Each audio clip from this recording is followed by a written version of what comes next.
without it. Zaya Tong visited a small group of engineers, artists, and wheelchair users who are redesigning chairs so they're nimble and light enough for basketball, fencing, and ballet.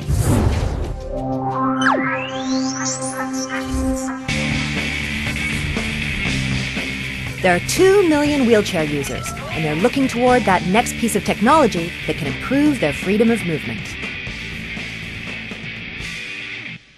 I've learned to love being kind of a nerd in a couple ways. You know, I started out hating math and wanted to do only sports. I was kind of a jock by nature. Paul Schulte is one of the greatest wheelchair basketball players in the world. Over the past 10 years, Paul has not only led the U.S. Paralympic basketball team to world championship medals, but he's also become a leader in designing athletic wheelchairs. I was in a car accident when I was 10 years old. It was a head-on collision car accident, and I had a seat belt over my lap, but it didn't have the shoulder harness in the back seat.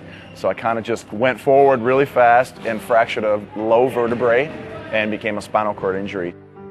My dad told me something real cool when I was growing up. My dad said, you know, I hate to break it to you, son, but you're not going to be able to work construction. And I'm like, yeah, Dad, haha, yes, I'm not going to be able to work construction. He said, computers are becoming the way of the future. He said, you need to learn how to type. You need to learn how to be able to interface with a computer so that it doesn't matter whether or not your legs work or not. It's your brain that's earning you an income. So I kind of took that and ran with it. Paul ran with it all right, earning a degree in mechanical engineering, and then landing himself a job with Invacare Top End, one of the world's leading manufacturers of athletic wheelchairs. It was my chance to help design the products that I had been using since I was a kid. And that's really the fun part, is if you kind of work for the candy store and you get to mess with the recipes yourself, that's awfully fun. Designing an athletic wheelchair is different than an everyday chair. It must be able to roll extremely fast and make quick turns without tipping over. For Paul, that means altering the chair's center of gravity to meet the demands of the sport. Your center of gravity is pretty much your center of mass. If you were able to hold perfectly still, there's an imaginary point that if you hung yourself by a string, you wouldn't move at all, where all your body mass, the average, comes together in one point. The center of gravity should lie directly over the axle and the wheels. By designing a chair where the seat can slide horizontally, users can more effectively distribute their weight across this area, maximizing the wheelchair stability. Depending on where that point is in relationship to your wheels is how fast you can spin. So if you have a chair that's set up real aggressively to spin, then when you take a spin, you'll just keep going. Paul showed me how engineering and basketball meet. The center of gravity on his chair is perfectly fine-tuned. Check out the moves he can do just by shifting his weight and twisting his body. And take a shot. Woo! Paul and his teammate Jeremy also demonstrated other ways these design features can let their chairs become an extension of themselves. Jeremy and I are strapped in 3 separate places across our hips, across our knees, and across our feet. And so by the time we're strapped in, we're one with the chair. If I make any movement at all of my shoulders, my chair moves. And it also comes in handy when you flip over. So when you flip over, the play is going to move on without you, so you got to learn to get up quick. So me and Jeremy can show you. You can roll around the floor, the chair comes right with you. You pretty much just... Wow. And you're back up. But the more I got exposed to engineering, the more I fell in love with it. And so I have definitely put Pocket Protector on my Christmas list before, and I'm not afraid to admit it. Come take me on if you got a problem with that. Paul's designs are driving Invacare Top End's line of chairs. This one's a basketball chair. You can see in the front it's got a wing around the front, so when they bump into each other they don't get tangled up. This one's a tennis chair, kind of similar to the basketball chair, except you can see the front is open. Unlike the basketball chair, you don't need a bumper playing tennis. One thing both chairs have is an anti-tipper on the back so you don't flip over. Keeps you in your chair. Okay. And then the racing chair. Really, this is a wheelchair, even though it doesn't look like one, but it has a hand rim on the wheel, just like a regular wheelchair. It's just much smaller, so you get more speed. It's a very small chair. But most wheelchairs are not designed with jocks in mind. You want to provide as much mobility back to this person as possible, but you need to make it simple to operate, because you've got to remember they've got a medical condition or an injury that may limit their ability to do that. So that's really the challenge. You want something that's very capable, very durable, in some cases very sophisticated, but it has to be very simple to use. In the old days, in the early days of power chairs, we took a manual chair and literally bolted motors to it. And that gave you a power chair, but it had a very large turning radius and was very cumbersome to use. In our power chairs, we're providing people the ability to traverse very tight negotiating spaces indoors, whether it be inside a vehicle or inside their home, as well as have the ability to traverse different obstacles and terrains outside. That's always a trick, is you have to have suspension to make it compliant to drive down the road, much like your car does, so it rides nice.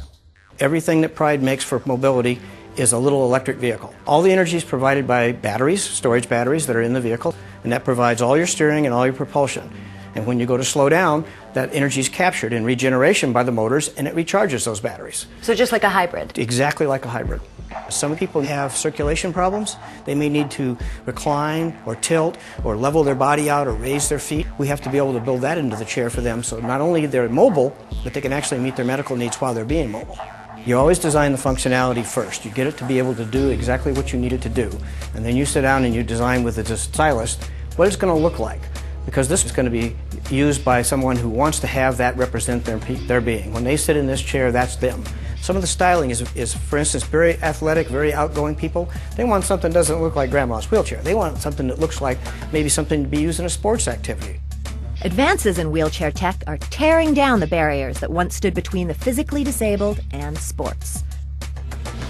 The next stage of wheelchair design are intelligent chairs.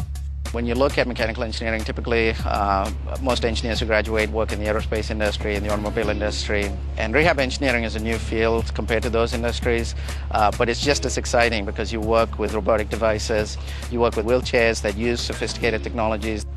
And this one looks pretty high-tech right here, robotic arm? This is a robotic arm that our graduate students are working on, and the need for individuals that typically use power wheelchairs or have severe disabilities that might not be able to open and close doors, pick up objects, even in a work environment, be able to do certain tasks. This robotic arm would be able to, through the joystick or even voice control, be able to enable that person to access their environment. Perhaps the one chair that gives him the most pride is the one that he and his students designed for the university's dance department. That's right, a wheelchair specifically designed for dance. It's a hands-free chair that responds to subtle movements of the user's body, a piece of technology that may open the world of dance to the disabled. This prototype is currently being used by the Rolling Dance Chair Project, a troupe of mixed ability dancers testing whether the chair can meet the demands of modern dance. So that was kind of the main idea, was how could we free up the upper body to move as openly as possible.